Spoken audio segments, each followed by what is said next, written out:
আসসালামু আলাইকুম ওরহমতুল্লাহ নাহমেদুহু ওয়া নুসাল্লি আলা রাসূলিহিল কারীম আম্মা বা'দ। সম্মানিত শ্রোতাবৃন্দ, আমরা আজ আলোচনা করব বিবাহের সময় তিনবার কবুল বলা জরুরি কিনা। তো এর উত্তর হচ্ছে, আমাদের সমাজের মানুষ অনেকে না জানার কারণে, যারা বিবাহ পড়াচ্ছেন তাদেরও জানার ঘাটতি থাকার কারণে আম, বর বা কনে, পাত্র বা পাত্রীকে কবুল তিনবার পড়ায়। আসলে এই প্রথাটি বা এই সিদ্ধান্তটি বা এই কাজটি হচ্ছে ভুলভাবেই ছড়িয়ে গিয়েছে, যার কারণে অনেকে না জানার কারণে তিনবার কবুল বলায়।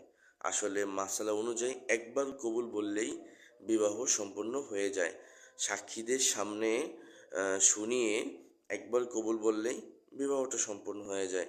সেখানে তিনবার বলাটা এটা অনর্থক এবং অযৌক্তিক, কোনো প্রয়োজন এখানে নেই। আল্লাহ রব্বুল আলামিন আমাদেরকে সঠিক মাসালা জেনে অনুযায়ী আমল করার মতো তৌফিক নসিব করেন। আমিন। আসসালামু আলাইকুম ওয়া রাহমাতুল্লাহ।